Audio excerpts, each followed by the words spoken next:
وصل ايه؟ جاهزين اللي انا عاملاه قبل ما اسافر. تعالوا شوفوا، تعالوا شوفوا حالة البيت واصلة لايه. ده طبعا الالعاب دي اول ما دخلنا البنات ايه يعني قعدوا بقى لعبوا كده، اتفرجوا لي على الشنط وعلى الدنيا. يعني انا بجد مش عارفه اعمل ايه، بس يعني اللهم لك الحمد رجعنا تاني لنفس اللي احنا فيه. زي ما شايفين، تعالوا نشوفوا المطبخ. الحمد لله نضيف، يعني الحمد لله زي ما انا سايباه بالظبط اهو، ما هجرالوش اي حاجه الحمد لله. تعالوا بقى نشوفوا اوضه النوم. اوضه النوم والهدوم اللي ملت اوضه النوم وتكسرت في غرفه النوم. ايه ده؟ انا مش عارفه. بصوا تعالوا شوفوا هدوم طبعا ده مكان ما جينا بس الصبح، يعني انا ماشيه ومروقه مظبطه البيت كله وما كانش فيه اي حاجه. شوفوا لي بقى الاوض والدنيا، انا مش عارفه ده ايه ده. ايه ده يا جماعه ده؟ يلا الحمد لله، يلا بينا هنظبط كل حاجة مع بعض وهوريكم اشترينا ايه من مطروح وهوريكم كل حاجة. وطبعا لسه كل الشنط دي كلها غسيل غسيل غسيل غسيل، يعني انا اقعد تقريبا 4-5 ايام بغسل يعني، فادعولي ادعولي. السلام عليكم ورحمة الله وبركاته. اللهم صل وسلم وبارك على سيدنا محمد وعلى آله وأصحابه أجمعين. ازيكم عاملين ايه؟ يا رب تكونوا بخير. زي ما انتوا شايفين كده بقى استعنا على الشقة بالله وداخلين بقى كده في الروتين على طول. قمت بقى صليت كده الحمد لله وفطرت وقلت بقى ايه اشوف اللي ورايا. انا نمت حوالي الساعة 6 كده ولا حاجة، وصحيت الساعة كام؟ صحيت الساعة 1:30 الظهر مثلا. قمت بقى فطرت كده حاجه خفيفه، وبعدين قلت ايه اول حاجه هبدا بيها دلوقتي البلكونه. ليه؟ لان طبعا انا محتاجه ان انا اغسل كتير جدا، معايا اصلا الشنط كلها معايا غسيل، فمحتاجه اول حاجه اعملها ان انا انضف البلكونه واشخطها كده من التراب وكده عشان خاطر اقدر ان انا انشر فيها. فكنست كده النجيله وكمان مسحت الحبال والجدار والحاجات دي كلها. ودي كده كانت اول دورة غسيل نشرتها على طول. ودخلت كده عملت انا مع نفسي بقى ريسبشن، لان طبعا عملته كده من فوق الوش، فاهمين؟ لميت كده الكركبه كده والحاجات دي كلها. ودخلت بقى قلت ايه افضي معاكم باقي الشنطه. انا طبعا اخدت اول شنطه معايا حطيتها في الغساله ونشرتها، وده بقى باقي الشنط يعني. بس دخلت بقى كده استعنت بالله وقلت يلا بينا نبداوا في بقيه الشنط. والبنات طبعا كانوا معايا في اليوم ده. انا عايزه اقول لكم التصوير كان صعب جدا، بصوا هما كانوا كل شويه يطفوا لي النور ويقدوه كده، قلت لهم ربنا يهديهم. بس فكنت قاعده بقى مشغله لهم الكرتون وقلت لهم بقى اقعدوا ايه جنبي كده وانا قاعده بفضي الشنط وكده.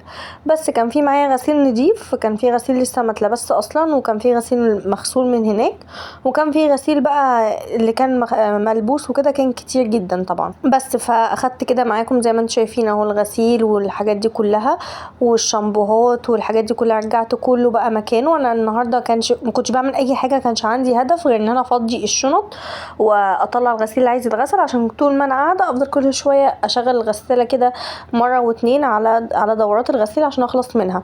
حتى شنطه ايدي كل الشنط بفضيها بقى طول ما انا واقفه كده.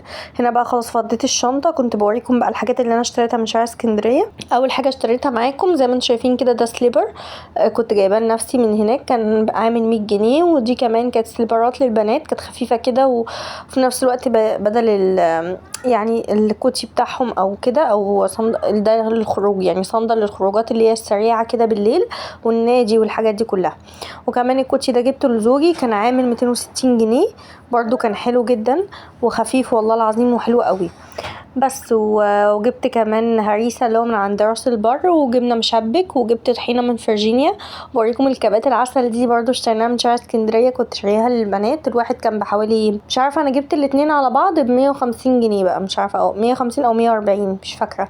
وده دبس رمان. وكمان جبت طحينه من شارع اسكندريه لقيتها ارخص بصراحه وطعمها تحفه على فكره، بتاعت شارع اسكندريه برضو، كانت من عند واحد اسمه طحينة قطوف او حاجه زي كده، كان في وش على طول راس البر. تمام، هو واحد كده عنده طحينه وزيتون وكده، جبت من عنده. بس الزيتون بتاع شارع اسكندريه، الزيتون بتاع فرجينيا كان طعمه احلى بصراحه، والزيتونه كبيره كده وحلو. بس طبعا انا قمت من النوم قلت لزوجي انا تعبانه ومش قادره وجايين من السفر تعبانين. هو قال لي انا عارف ان احنا تعبانين ومش قادرين. فطبعا كاي زوج مصري اصيل راح نازل لقيته جايب لي فراخ ورز وملوخيه وبانيه وحاجات، خدي يلا اعملي اكل بقى. فطبعا يعني الحمد لله، هنقول ايه يعني الحمد لله. فدخلت كده بقى، اول حاجه عملتها اصلا اول ما صحيت من النوم بعد الفطار نضفت الفراخ وقطعتها وكده، وتبلت البانيه وشيلته وسبت بقى الفراخ منقوعه لحد ما اعمل بقى الحاجات اللي انتوا شفتوها معايا، ان انا نشرت وغسلت وفضيت الشنط وكده. وبعد كده بقى دخلت ايه عشان اعمل الغدا. طبعا عايزه اقول لكم كان الوقت في الوقت ده كان اتاخر جدا، يعني الوقت ده كنا اتاخرنا قوي. واهم حاجه لو وصلتي لحد هنا ولسه ما حطيتيش لايك واشتراك انا هزعل منك جدا. حطي لايك واشتراك وعشان تشوفيني على طول، وكمان فعلي زر الجرس.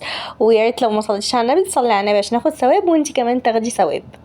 بس كده. وزي ما انتم شايفين اهو بعمل الفراخ برضو زي طريقه اللحمه، اللي هو بشوح الاول الفراخ في حته سمنه، وبعدين بحط معاها بصل وطماطم وحبهان وخلاص وورق لورا بس. وبعدين بزود بقى ميه مغليه وبسيبها بقى تستوي. طبعا كانت الحله كانت صغيره عليها شويه، بس انا بصراحه كسلت ان انا اجيب حله اكبر، فقلت بقى خلاص ايه مش مهم يعني، كده كده البوتاجاز كده كده كل مره بغسله بعد الاكل فمش فارقه.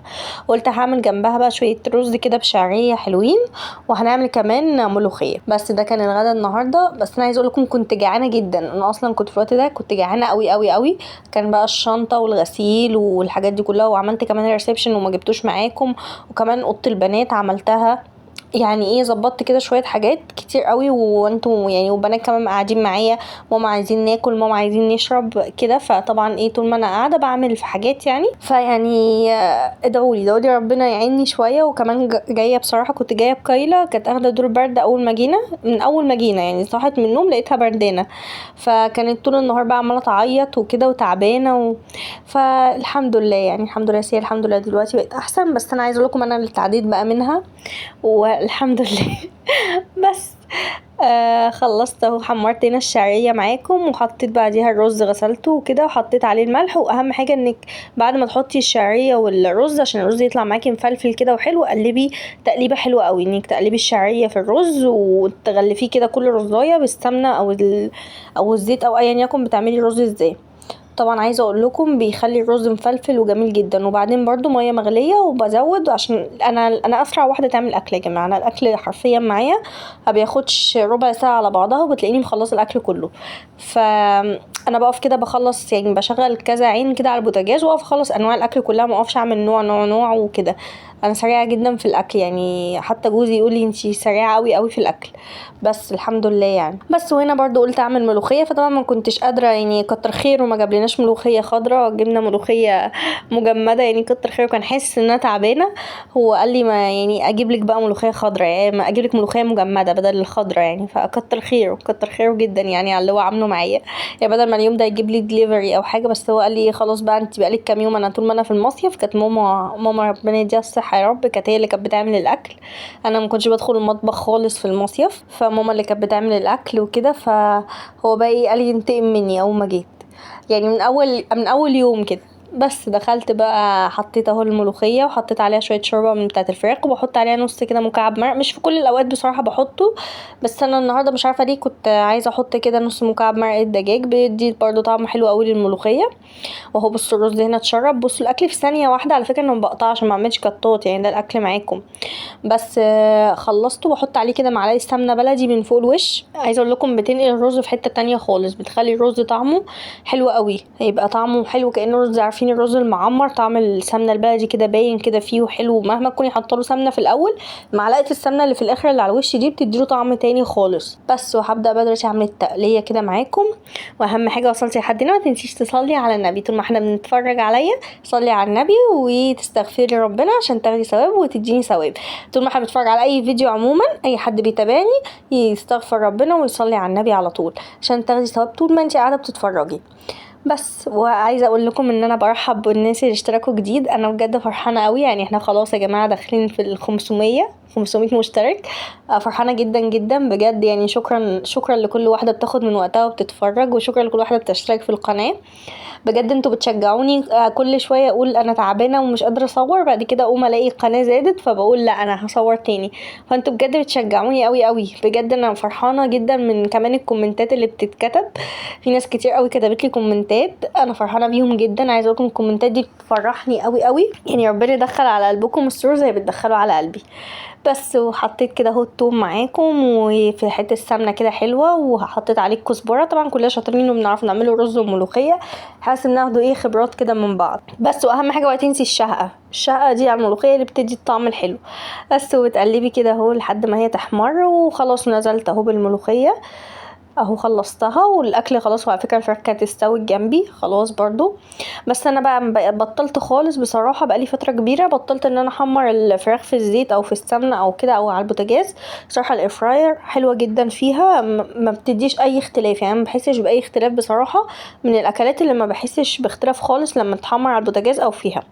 حطيت كده الفراخ جواها وبدهنها بس معلقه سمنه واحده بس، على فكره بتطلع والله العظيم نفس الطعم، احسن ما تحطيها في قلب السمنه والزيت والكوليسترول وكده. يعني الى حد ما نقتصد يعني في السمنه والزيت. بصراحه نفعاني في القلي، والممبار برضو بيطلع طعمه حلو قوي فيها على فكره.